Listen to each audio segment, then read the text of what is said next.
Not the Footy Show. Why have you done it? Well, I've always said that this position would eventually become redundant, and I had a good discussion with the CEO and the chairman this morning, and we've agreed that time is now, and I think it's the right time. Was it your decision? Yeah, it's my decision. I'm the one that's recommending we do it straight away. The decision hasn't been made exactly when this will take effect. We spoke this morning about maybe at the end of the year or maybe in a couple of months' time, but I've just recommended we do it sooner rather than later. When you went through the thought process, what were you thinking about? Well, just the future of the club. I mean, I've always maintained that this position was never going to be around forever. I just see the club in such a strong position at the moment. We've got the right board of directors, the right management, we've got the right coaching staff. We've got the right people in our club who love the club and are so passionate about their work there. I just think the club's in a really healthy space, and my job is done.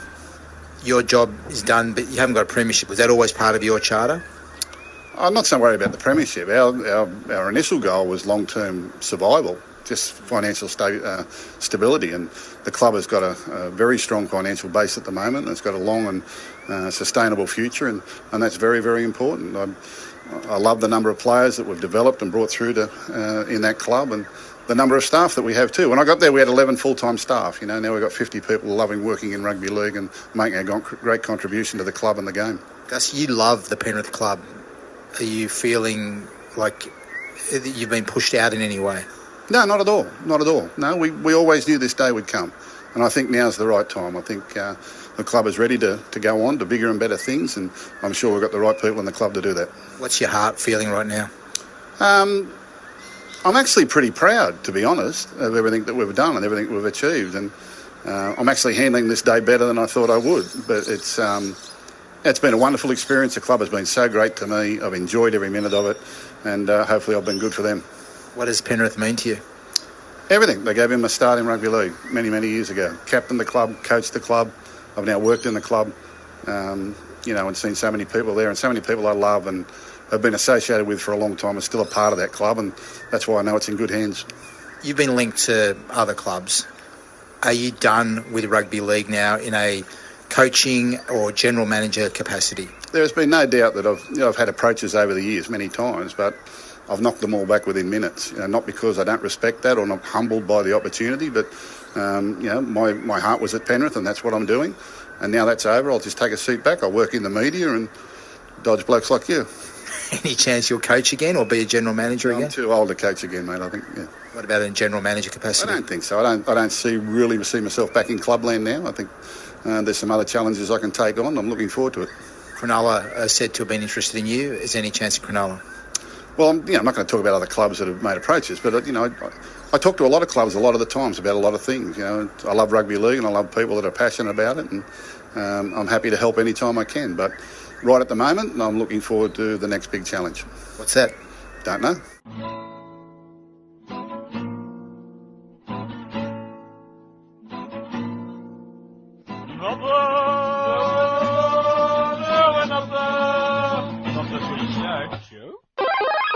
G'day everybody, welcome to episode 194 of Not the Footy Show. I'm Warrick Nicolson, and I'm joined on the phone by the man with a plan, Mr. Robb Cox. G'day mate, how are you? I'm good, buddy. We have to convene today because in the last 24 hours, one of our more popular rugby league figures, Mr. Phil Gould, has stepped aside / made redundant by his own means, pushed by some people's reading into the situation from his post as general manager of football at the Penrith Panthers. This will be our podcast. This will be what you'll get today from us, is just our evaluation of the Phil Gould legacy at the Penrith Panthers. And right off the bat, mate, what was the first thing you thought of when you heard the news come through? I was a little surprised, to be honest. I was a little taken aback, only because, look, I know that Gus is one of those polarising figures. You either love him or hate him. There's not too many people out there that just are a bit kind of wishy-washy about him. I think he's one of those ones that, normally people have an opinion on him, and I love him. I think he's, and I don't know him personally, by the way, but I do know that I believe him to be probably one of the smartest people in rugby league in Australia right now. I believe that he's got a lot of history. He's also very political. If he's on your side, he's really on your side, and if he's against you, you'll know about that too. But I think he's been very successful, and in saying that, I was surprised that he left, but upon reflection, I can see why.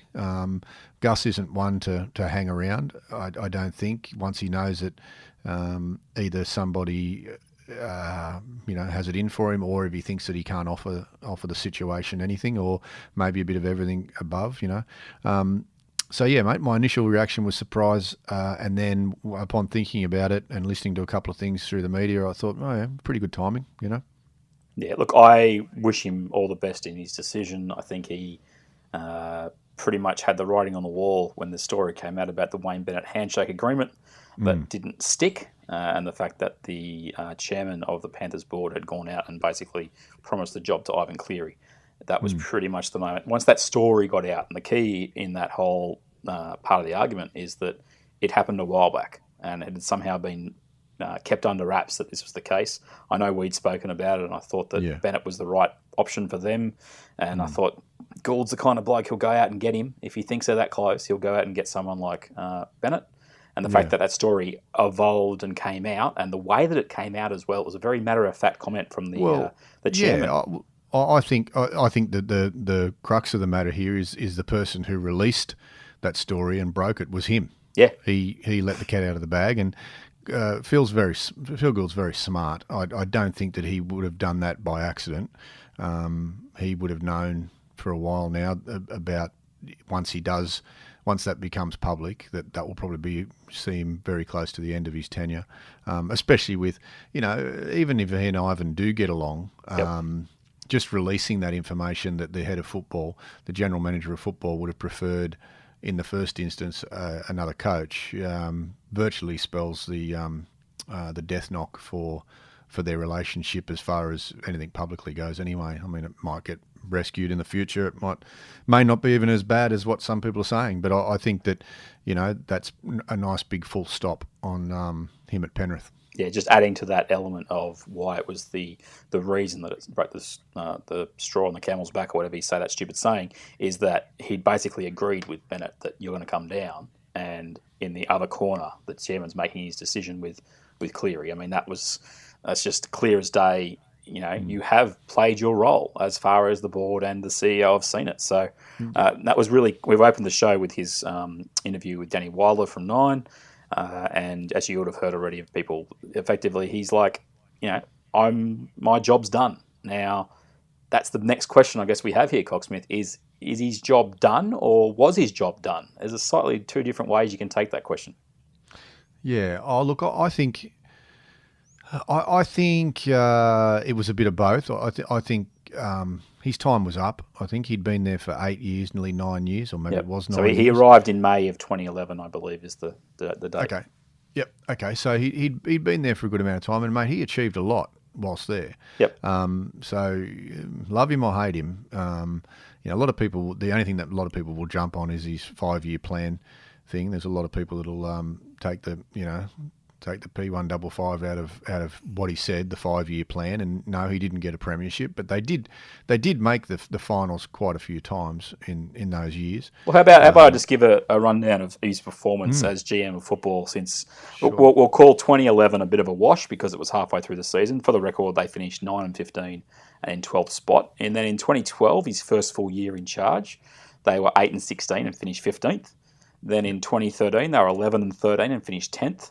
And in 2014, of the two chances I think they had to win the comp, this was the first opportunity. They finished 15-9 and finished in 4th spot, and they made their prelim final where they got beaten by Canterbury. That was the Ivan Cleary era, or the full stop on the Ivan Cleary era. I think he was gone by the end of the next season. But that opportunity they had to make the grand final was certainly there against a Dogs team that I think surprised a lot of people by getting past them on that night. In 2015, they were 9-15. I think that cost Cleary his job. In 2016, they were 14-10. They finished 6th. And Cocksmith, that was the year where, at the back end of the year, there wasn't a hotter team going round than the Penrith Panthers. Yep. That was where I think the promise of what the Panthers are now, and whether they're delivering on that is a big question. That's where it was planted, everybody. They had some awesome young players hitting their strides. They ended up bowing out in week 2 to the Raiders in Canberra. Then in 2017, they were 13-11. They finished 7th. They also got through the first week there and then bowed out against the Broncos. And then 2018, which is last year, they were impressive 15-9, just as good a record as the year 2014. They finished 5th, though. They got through the Warriors in the first week and then were knocked out last year. I couldn't even tell you who knocked them out last year, mate. Yeah, it was at ANZ Stadium, I believe. Actually, I don't know. Yeah, so we've done our research here on the Footy Show the last year. The research department has let us down again. It has. I mean, that's probably me. Let's just, clearly it was Cronulla. What were we talking about? It was Allianz Stadium. I mean, come on, mate. I mean, that's what I meant. That's what I meant. Starts with an A. There's ANZ in Allianz. So it was. Look, I think that's quite successful, but more so not only their on-field stuff, but what's happening at Penrith off-field as far as their football development and their infrastructure there is probably one of the best in the league, if not the best, then they're at least in the top 2 or 3. And I think you can basically thank Gus Gould. Pretty much predominantly, that was his idea. His brainchild was to have the centre of excellence and basically create pathways for development of players. And that's what he's very passionate about, developing rugby league players, because if you don't develop them, you've got to buy them. And exactly. If everyone just thought about that, then there'd be no development of players. So I think he's done a great job there. I think there will be other, we haven't seen the last of him anyway. That's what I think. No, we'll cover that a little bit later in the conversation. But just to sum up that record, in the full seasons that Gus Gould was the GM of football, that Panthers were 85 and 83. Yep. That's a lot of reason for that is because the first 3 seasons, or the first 2 seasons under him, they had significantly bad records. Yeah. But if you get to a prelim final amongst those 4 appearances, that second week 3 times as well, that is relatively successful. And yes, they didn't make their grand final. They didn't win their premiership. And just going back to where you mentioned the 5-year plan, what was he supposed to say? I mean, that's the thing that always bugs me when I hear people say, he said he'd win a comp within 5 years. Well, people want to hear what your thoughts are around when you are going to deliver something. And look, not every team delivers a premiership. It's amazing that happens. I think the Telegraph's been a little bit harsh. They're expecting 16 teams to win the comp every year. But, thanks for underlining that point for me, Cocksmith. Not sure that came up. But that's a pretty successful effort. And he's also gone through 2 coaches. He got Cleary to a stage and then decided Cleary wasn't it. And look, there's talk about who was coaching the team and all that kind of stuff under Griffin. At the end of the day, Gus probably was pulling the strings mostly in probably both those relationships. And maybe that's the key now is that, he doesn't have that influence. And as a guy like him with what he can offer, if he's getting pushed to the side a little bit, I can understand why he goes, well, if I've got the off-field stuff ready and they don't want my input on field anymore, which is the prerogative of Ivan Cleary having been brought back in on a 5-year deal, then Gould is smart enough to go, well, I'm not going to sit here and not want to come to work. And I think that's probably the key element that I look at with Gus and the way that he approaches gigs that he does. If he doesn't enjoy it, he doesn't stick around much. He doesn't stick around very long. And that's probably the crux of it is that you've mentioned it. He did 8 years plus. They've had moderate success. Are they on the verge of a premiership? Probably not, and that's probably a result of the salary cap, etc. And Gould's openly admitted that. I think it was about 18 months ago he said that the salary cap didn't go up the way they'd basically been told, which meant that they would have had to get rid of a lot of players over a short period of time. And sometimes when you lose that kind of depth on a team that everyone says is about to take the next step, it actually means they're further away than they are actually close to it. And that's just the reality. And look, they've done their deal. They've got the deal. They've got Nathan Cleary locked up for a long time. But, I don't know if the Panthers are closer to a premiership now than they were a couple of years ago. But the point is, and I think you made it before, is that off the field, Gus has got them back on track. I think he mentioned in his interview they had 11 full-time staff when he came on. They've now got 50, and everyone enjoys going to work. And the key point is he does no longer, from what he said, enjoy going to work as much as he did. And that's, par for the course if you basically get told, we're going to go in this certain direction, and if you're not part of the plans, then so be it. So just to quote the actual CEO, this is his word for word, what he said about the sacking or the redundancy, whatever you want to call it, I've spoken to Gus and he feels his job has become redundant, that the job has been done. That's pretty much exactly what he said in the interview, and I'm fine with it. Phil Gould, in his tenure here as GM of football, I give him more than a pass mark. I say, it's a really strong B+ as far as I'm concerned. No, mate, he's as you know, I'm an unabashed fan of him, and I think he's done a fantastic job. I think he's going back to what you said before about the hiring of Ivan Cleary for the second time. I mean, obviously whoever hired Ivan Cleary, who was it? Dave? Who was it? It was Dave. Dave somewhere. No. Old mate Dave, who hired Ivan Cleary. Dave O'Neill. He knew. Or he must have had a very good idea, because if he knew Phil Gould, he'd know that hiring of a coach without the consultation of the general manager of football would be the end of the relationship. Yeah. And especially seeing as Gus had already fired Ivan. And look, Ivan's a decent coach, but like Paul Crawley last night on NRL 360 pointed out, there's been no coach that's ever won a premiership after coaching 250 plus games and not winning one. So there's been no maiden victory in a hashtag premiership. So if they do get a premiership under Ivan Cleary, he'll be the first coach ever that has coached more than 250 games for his first maiden grand final victory. There you go, Mr. Statman.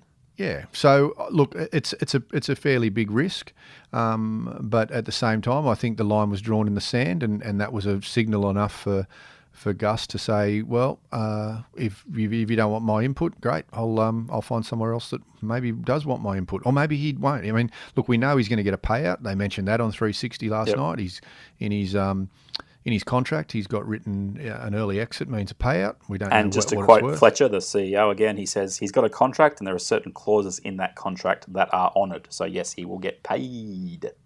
Yeah, well, I mean, he's still got. He's in the first year of a 5-year deal.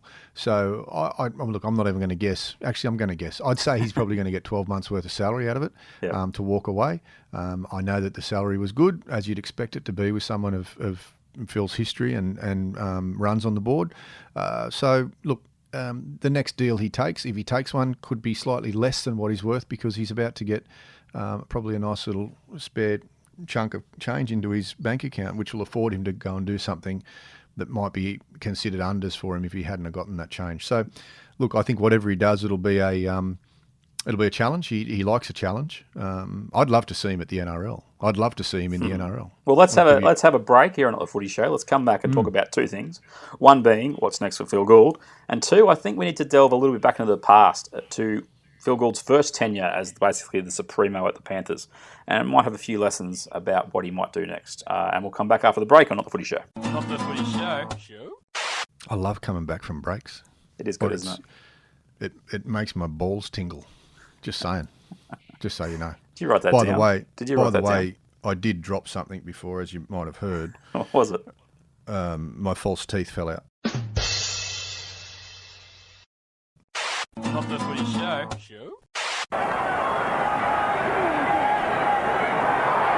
There it is. It's all over. Penrith claim their first ever title, the Winfield Cup of 1991.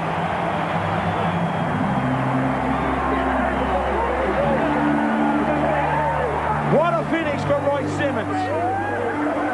What a champion he has been for his club. 258 appearances. What an exit from the game. Cartwright got out there as a reserve to play his part. Alexander did his role. And Phil Gould, this young coach, again takes out a championship. Not the Footy Show.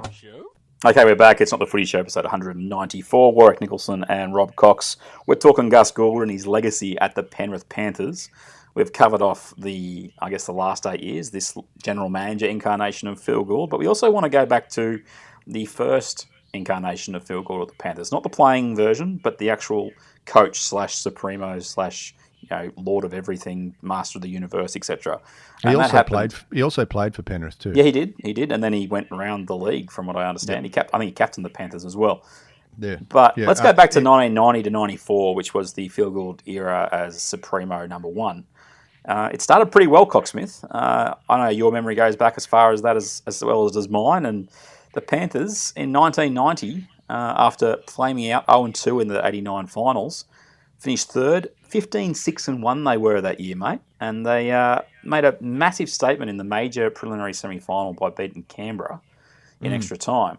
They went into their first grand final, and what's your memories of I guess, the start of the Phil Gould era, that 1990 sort of period after he left Canterbury, where he'd won a comp in his first season in 88? Yeah, so then he went to the Panthers, and mate, the Panthers team basically transformed into basically another Canterbury team, which is funnily enough because it had Phil Gould at the helm. His teams often played very, very similarly, given what stock he had to play with, but they were very successful. They were hard to beat, and I believe they played in their first grand final, like you mentioned, in 1990. Yep. Which they lost to Canberra. They did. And then they played the very next year in 91. So they went off the back of that that 1990 success. They'd beaten Brisbane and Canberra and then lost to Raiders in the GF. But 1991 was the year where it all came together. I think Fittler was in his fourth year of first grade. Alexander was just about the best player going around. Royce Simmons was coming to the end of his career. But as you mentioned, there was plenty of very, very strong players in that pack that had come away from Canterbury. They did the business. They played a Canberra team that I think had about 7 players with one hamstring, which isn't bad, but they did the job. And if you remember, even Mark Guy got sin-binned in that grand final and they still found a way to win. Yep. He starts his first 2 years with grand finals and a premiership. I mean, it's not a bad effort to have won 2 premierships in your first 4 seasons as a head coach. Well, I think that kind of the writing was on the wall then, as far as Gus as an overseer of teams, whether it be as a coach or as a general manager. He was going to be successful, and he went on to prove that he was that.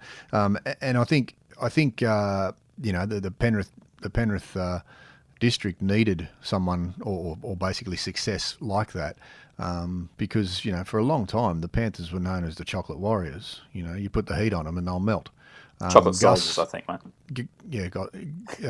Chocolate Soldiers, Warriors, whatever. Warriors. Go the Warriors. So he brought a certain starch to the team, and he was also afforded the luxury of having the likes of Greg Alexander and Steve Carter and over the years, and guys like that, and Royce Simmons and MG and Nobby Clark, Paul Dunn, Barry Walker, Van der Voort, Cartwright. It was a good team. Absolutely, and for a number of years there was success there, but I think it was mostly brought on by the resolve of and the bringing together of men. I mean, obviously he's a great, a leader of men, a bit like Mal Meninga. Yep. He knows how to lead men. He knows how to get them to follow. And he proved that, in Origin years, where he did virtually the same thing.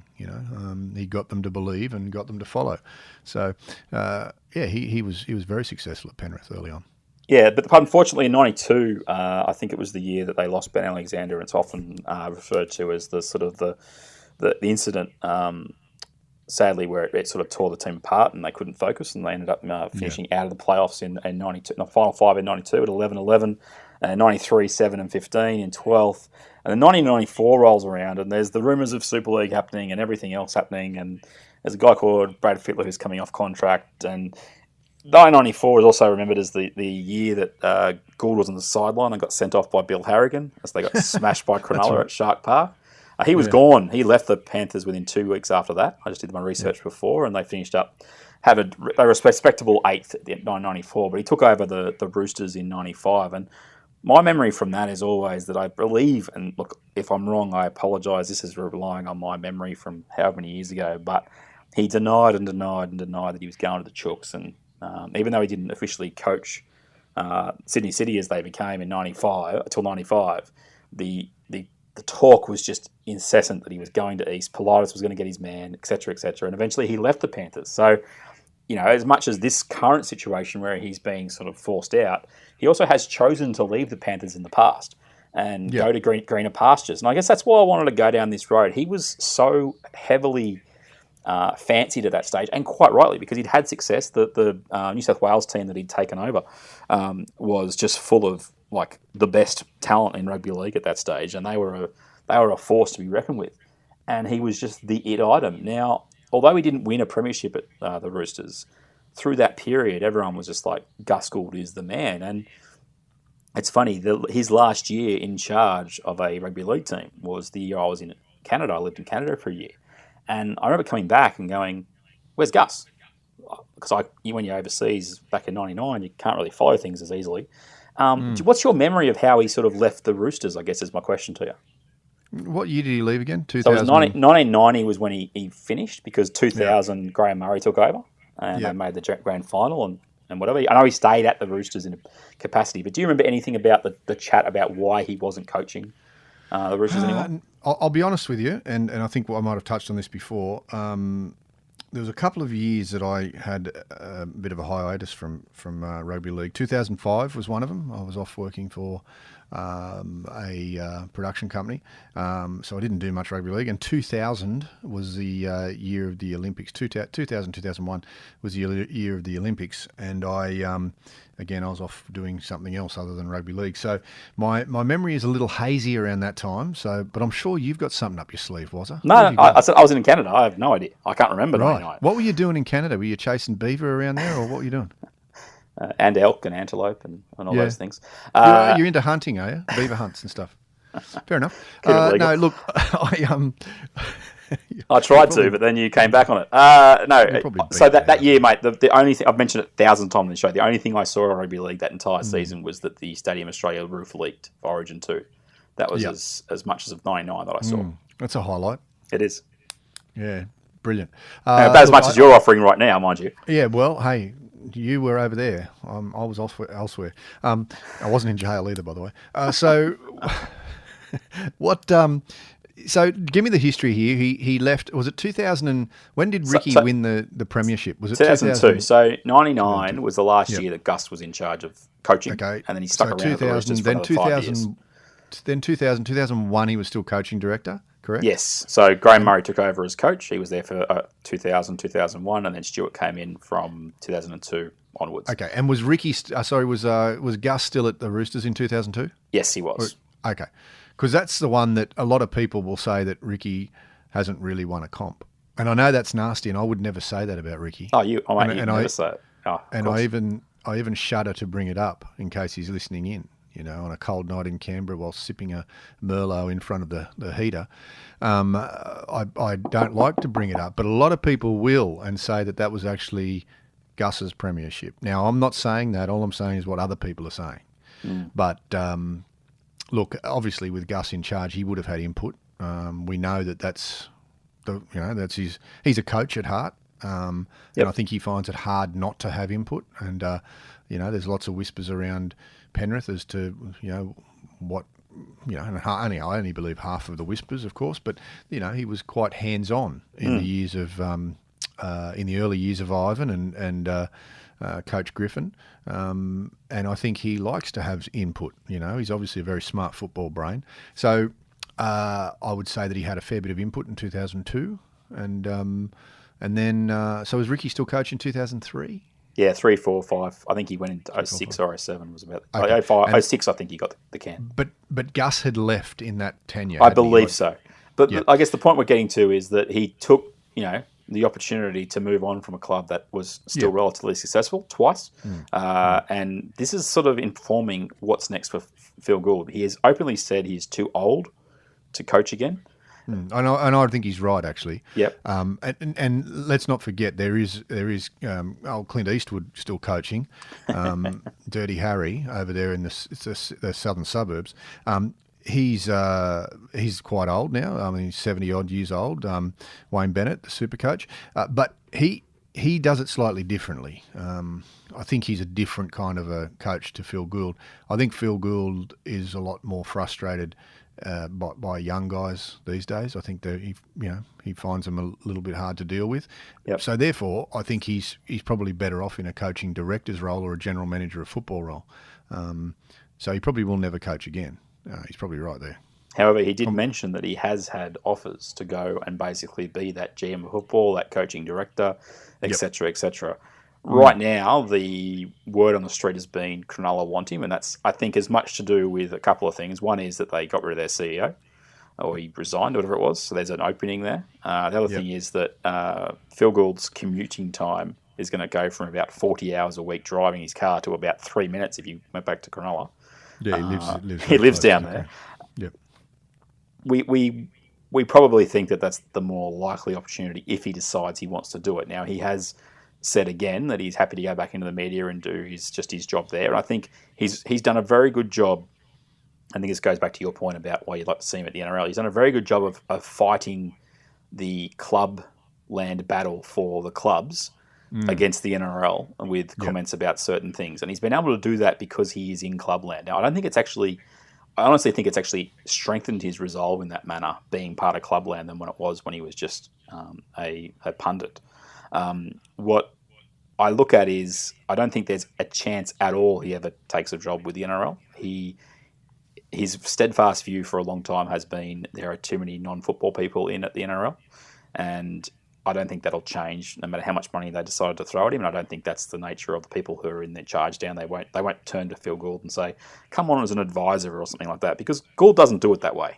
Gould is going to come in wherever he goes next, and it's going to be his way. And that's prerogative. That's what he's earned. He's not about to take a job where he gets questioned a lot and gets overruled a lot. I mean, I don't think that's in Gus's nature. I think he likes to make decisions and then have everybody moving in the same direction as what his thoughts are. And let's be honest, most of the time, I believe his thoughts in rugby league are pretty much spot on. So Agreed. I don't think he would like to be overruled by a board, and especially I'm not going to suggest for one moment about Gus's relationship with the Rugby League Commission, but I'll tell you what, as an old rugby league head, if I was in the position of someone like Phil, I don't think I would like to be overruled by a bunch of people that had never strapped a boot on. And that's the beauty of the Rugby League Commission. It's the ugliness and the beauty of it. It's meant to be independent, and it's meant to be full of different people from different walks of life and business people, and a few ex-rugby league people. But I don't know if he'd like to be constantly battered by those. I think another club will be. Another club will be where he ends up if he does, move on. As far as moves on to another job. Yep. Obviously, the media gig's a good one. It'll keep the mortgage paid and the Canadian club in the fridge. But I'm not sponsored by them yet, Cocksmith. Stop giving them plugs. Mate, you've got to throw a few freebies out there. It's like fishing, you've got to burley the waters. All right. So I'll keep burleying with my Canadian club prawn heads and whatever else that you burley with. Chicken pellets. Got to take you fishing sometimes. Yeah. But look, I don't think Cronulla's the only club that could do with him. Well, that's the question that I have for you. Who else fits the bill? All right. Well, do you want to go through them now, or would you like to go to an ad break? No, I think we go through them now because we'll wrap up the show with a few thoughts on the footy at the moment. The first one that comes to mind is Canterbury. He's an old bulldog. Yep. I mean, he played at many clubs, but he's an old bulldog. He coached them coached them to a grand final victory. Yep. So there's the Bulldogs. There's also, here's a left of field one for you. The Eels. Parramatta Eels. They seem to be a little rudderless at the moment with their signings and whatnot. And I think Gould is actually a world champion at signing people up. And getting them at a decent price. I mean, it's funny you mention that because I don't watch the show, but I see the clips every so often. That 100% Footy, he made a comment about how the Parramatta club could be the biggest club in Australian sport if they had sustained success. Now they're 4-2. Everyone thinks they're world beaters right now. A week after they got shut out by the mighty Canberra Raiders, but what I will say is that is an option if they get rid of Brad Arthur. I don't think Brad Arthur, if he sticks around, would accept a coaching director. I think you have to see a clean, like a sweep of the upper echelons at Parramatta for Phil Gould to get in. I think it's well and truly a possibility. I think more so than the Bulldogs. I think the Bulldogs are they're going in a direction where they'll see this out. They've stuck by Dean Pay again from a couple of years. I think while there's an existing coach there, I don't think Phil Gould gets in. That's just my gut feel with a team like Canterbury or Parramatta. Sure. I think the easiest way is to just go through the teams that, let's go through every team. Let's start up north and let's work our way down. The Cowboys, he won't go up there. He's not moving up there.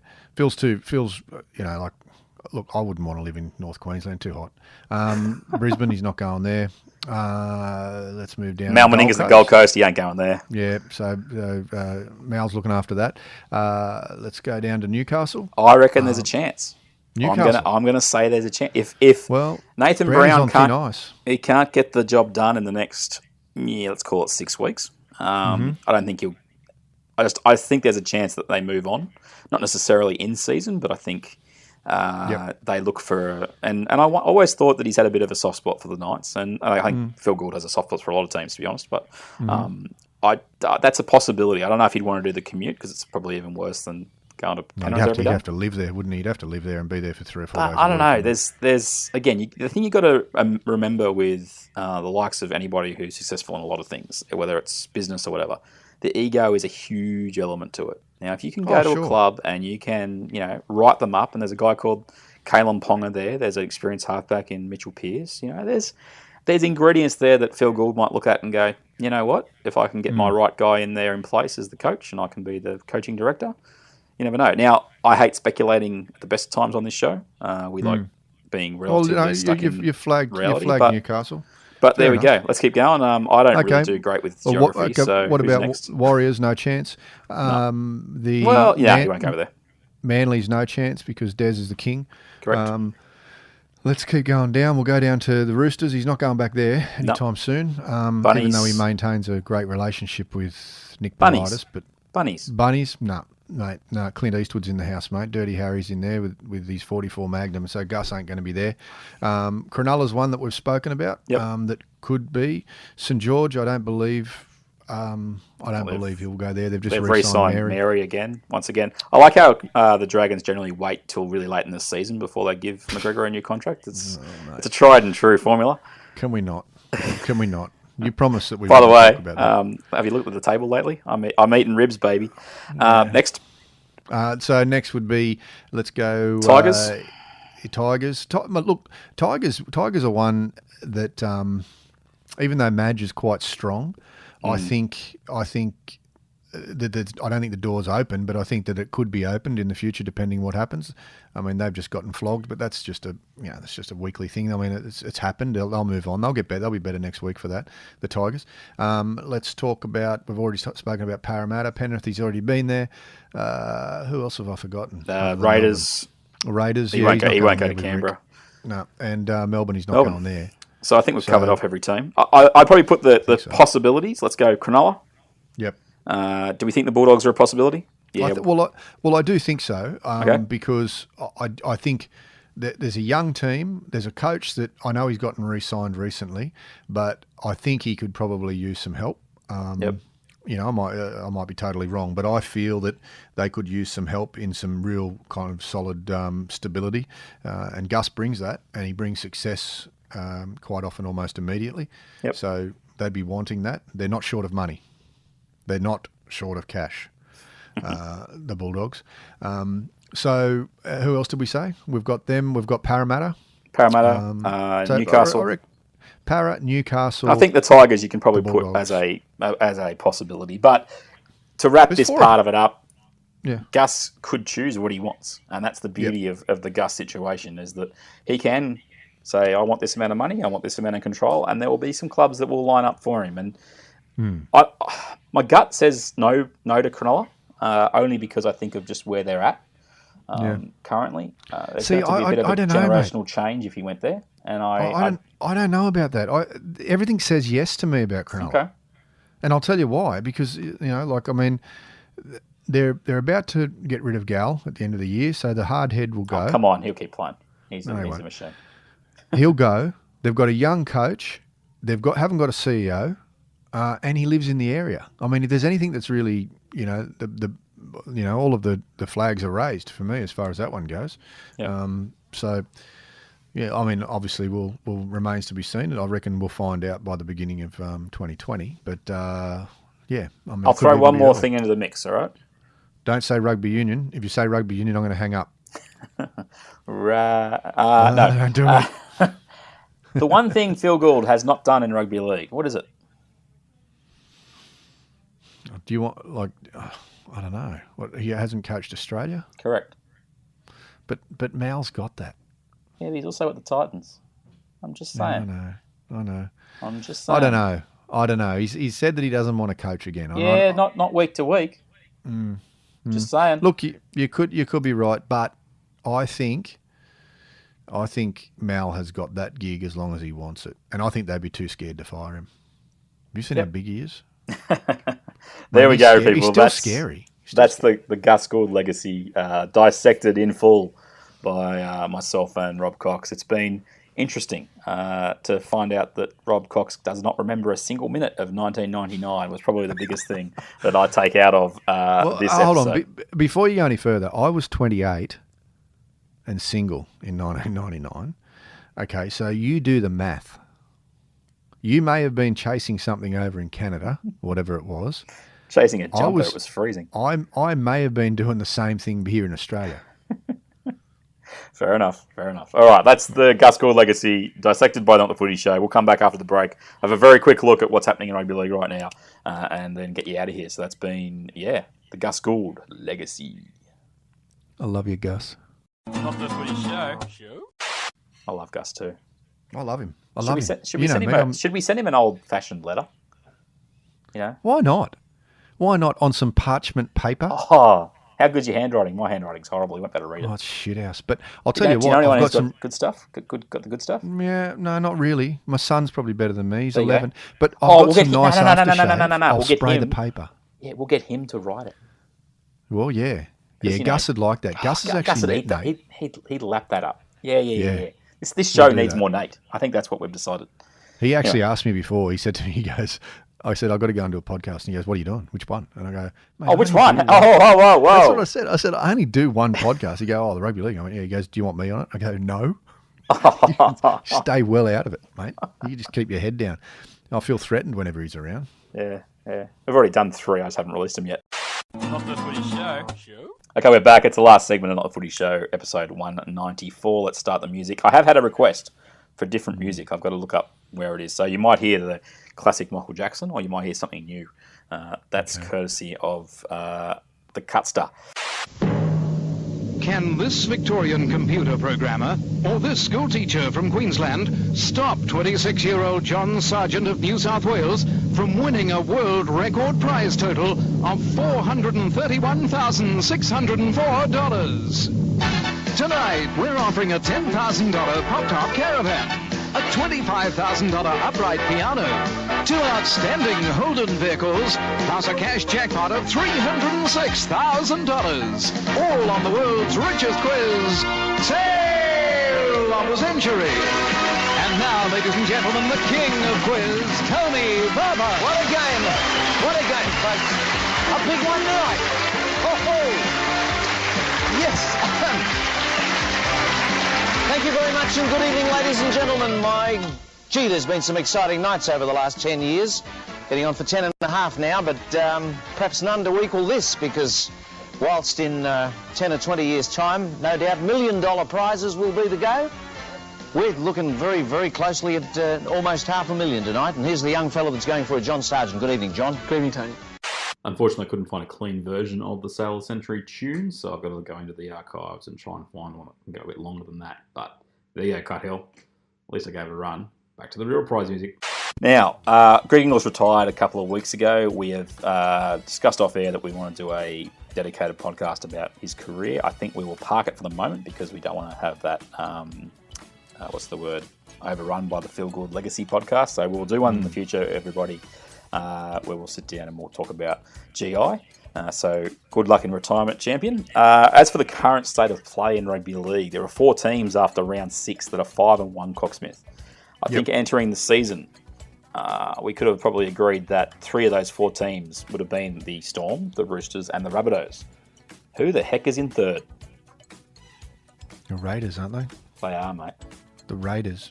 Yeah, they're going great, mate. Your imports are doing really good, and I actually said Whiten to 6 was a massive mistake, and I was massively wrong.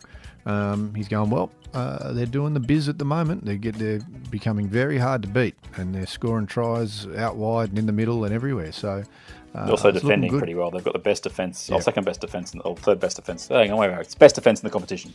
They've only considered 66 best. points. No one will look it up. Yeah, no, they're going great. I think Ricky's really got them believing, and I think it's taken a change of, as it does, it either takes a coach change or a change of personnel to get the belief back. And, mate, they're doing really well. And like I said to you, at the start of this year, I went down to Canberra to do some work down there with the Raiders. And Ricky was the most relaxed I've ever seen him. And he was actually the nicest I've ever encountered him. So I'm on the Ricky train. I love him. And people are queuing up to enter the John Bateman Appreciation Society fan club. We were all over that after 2 weeks. People are getting on. The kid goes good. Another person that deserves a big rap for the Raiders is Chance Nickel-Clockstad. He has been fantastic for them. Yeah, you got to be careful with that name, though, don't you? You know what I mean? You just got to be careful with it. If you try and push it out too fast. My nephew, we went down on the weekend down to Canberra, a bit of a road trip. Thanks for coming. We invited you, and you basically... Mate, I'm sorry. I was waved at us as we went past Camden. He reckons he looks like Kylo Ren. So the new nickname for him is Kylo Clockstad. That's pretty much the nickname for Chance Nichols. So you can look at that. But we went down. Full credit to the Raiders. You can get out of Canberra Stadium really easily. There was 17,000 people there, and it felt like there was about 8 in terms of getting out of the stadium. It was just that simple. And Sunday afternoon games at Canberra, very, very good in April. I would hate to be there in a month's time. It would be freezing. It's great. It's great down there. Well, then when are we going? Come on, mate. Let's make it happen. No, I shan't be doing it. I'm not going to do it this year. Okay. All right.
Other teams that deserve a wrap are the Eels and the Dragons. They're both 4-2, which is a pretty impressive effort. And then we've got a bunch of teams on 3-3, the Manly, Cronulla and the Tigers. And then we get to the also-ran territory of the Warriors, Titans, Panthers and Cowboys. They're 2-4. And then 3 teams are 1-5, Cocksmith. The Broncos, the Knights and the Bulldogs. And the Bulldogs, we agree, we're always going to struggle this year. Yeah. But I told you at the start of the year, though, that the Broncos won't make the 8. I said that. You did. I think it had been 8th, so I'm looking all right. But they haven't played horribly. They butchered the game against the Tigers a few weeks ago. They were in with the game on the weekend against Canberra. They'd been good enough towards the end. They could have run them down. But they'll come good. I don't think their season's over by any stretch. But that's the 3 teams currently 1-5, which is pretty amazing. And the good news is they'll be on Channel 9 for the rest of eternity on primetime slots. Of course they will. Finally, I wanted to get to one thing.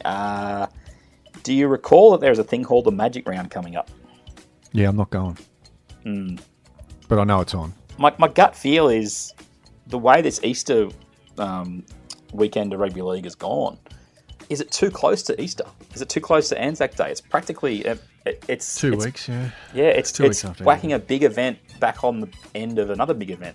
I know Origin isn't that far away, but part of me feels like it might be a bit of a letdown after what we've seen this last... We've had a new stadium open at Bank West, which was awesome to see all those fans turn out. Can't wait to get down to that ground, actually, and take a look. Apparently, you've got to take a tissue with you, though, because if you go up to the top parts of the stadium, they are genuine nosebleed seats.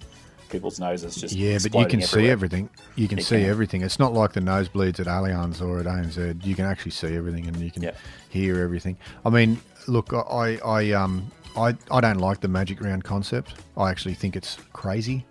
I think what I'd prefer to see is a split Magic Round, meaning 4 games at ANZ, 4 games in Brisbane. Yep. That's my preference. I think taking them all to one ground is, 8 games on the one ground is a little bit risky for a couple of reasons. If it rains, that ground is going to be absolutely screwed by the end of the 8th game. Maybe by the end of the 5th game, it might be screwed. I don't know. I'm just not. It's a copycat thing as well. They do it elsewhere, and we've just copied them. Speaking of copycats, as the final point here before we wrap up the show completely, and that is at Canberra on the weekend, I saw something at half-time which I've got to give the Raiders credit for. They stole it from overseas or wherever else you want to call it, but it was a baby race at half-time. They lined up 6 kids with their parents, like they would have been all under like 1 year old, and over the 10 metres they basically had a race. It was over in about 90 seconds, but the entire crowd got completely drawn in and loved it. And the poor kid that finished second was leading the whole way. It was like the Dragons of old. They were ahead for 9.5 metres, and then at last His name metre, wasn't Mary, was it? the last metre, the kid's just done the old, walking towards or crawling towards Dad, and then decided, I was tired, so I just sat in its rear end and looked at Dad like, I am not moving another inch for you.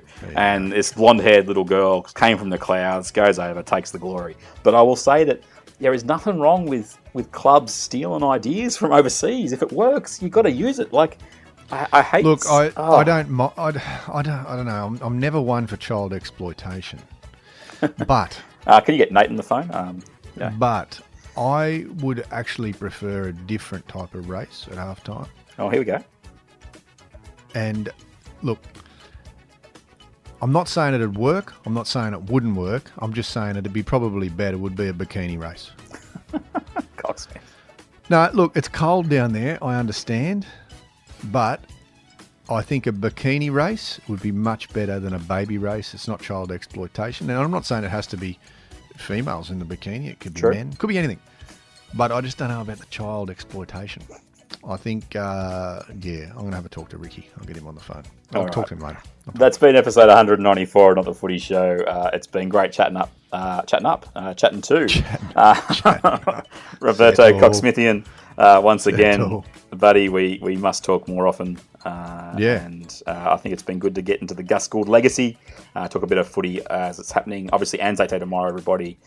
Just a point on this, and I struggle with it even when I was at the NRL. I loathe the amount of, and to use your word, exploitation of the Anzac name and the significance of the day and how it's linked to rugby league so much at this time of year. You don't like it? I really find that it's just overdone in regards to the connections that are made in regards to what football is and what happened. I don't like it being used as a marketing ploy. That's just me personally. And one of the things that I will say that off that part of it, but the NRL has been using Angus Crichton to promote the Anzac Day game, who played for South the last 2 or 3 years and hasn't played in this game once. And just it's little things like that where I just go, look, he might have. I haven't watched any of the features. Don't get me wrong, but he may have a link back to Anzac Day, and I get that. But it's a day that football needs to be secondary, and that's my concern. Is that I go back to 2015. We had 5 games on Anzac Day. I remember was covering it, and it was just like, what are we doing? This is, and I made a real push that it not be called Anzac Round, and managed to get that across the line. I just thought you can't call it that. It's not. Rugby league is not the what's the word? The custodian of the Anzac name, and that's something that I struggle with every year. Yeah, I can see your point. I definitely see your point, but I'm gonna say that I don't necessarily agree with it, except for the bit about I don't like the bit when they compare rugby league to war, because I think it takes a whole lot bigger set to be in war than it does to run a rugby league football. But at the same time, I think it's a good promotion for the day, which would generally be a fairly boring day after the marches and the dawn services and whatnot, if the game wasn't on. And it's not that I don't mind. I don't mind the game being played in the day. It's just the way it's hyped as, rugby league is so special on this day. I just struggle with that. That's just me personally. Yeah. I'm not saying other people have to have that view. No, I get it. It's just that's the part of it that I struggle with. And the last point on that is, the Storm have been promoting the game, which is fine, but they've been promoting this blackout thing where the players are lined up and they're under lights and stuff as the best blackout ever, and I'm just like, that's the bit that I struggle with. That is a result of you playing on Anzac Day and the recognition of what has happened before. It's not about whether it's the best or worst that's ever been done, and that's those things that I struggle with. But that's just me. I'm not saying everybody has to have the opinion, but that's just a part of me that I just go, you can have those things happen, but you don't have to necessarily use it as the reason why people should come to the game. That's the parts that I struggle with. But anyway, look, I'm kind of glad this year that it's the first year in quite a number of years that I haven't had to work. Because I pulled the birthday card and said, no, it's my birthday, so I'm not going. So, happy birthday. Yeah. No, I'm not singing that. So I'll get to watch it on TV. We need to catch up in the flesh next time, Cocksmith. Sure. You can catch Cocksmith on Twitter and Instagram at ROBBCOX. That's at Robb Cox. I'm at NRL Tweet or at WDNICOLSON. And you can grab us on Facebook, facebook.com/NRL Podcast. Please, if you're happy to tell us that you actually enjoyed the show, let us know somehow, some way. Was there any other questions or anything? No questions. Nothing. Zero. Lame. Yep. Okay. Well, we've done 2 shows all year now, mate. We're on fire. We'll speak to you next time. Enjoy your Anzac Day, everybody. Recognise sort of what has happened in the past in regards to that, and we'll catch up to you next time on Not the Footy Show. Catch you later, mate. Perhaps. Not the Footy Show. You've been linked to other clubs. Are you done with rugby league now in a coaching or general manager capacity? There's been no doubt that I've had approaches over the years many times, but I've knocked them all back within minutes. Not because I don't respect that or not humbled by the opportunity, but my heart was at Penrith and that's what I'm doing. And now that's over, I'll just take a seat back. I'll work in the media and dodge blokes like you. Not the Footy Show. Pepsi.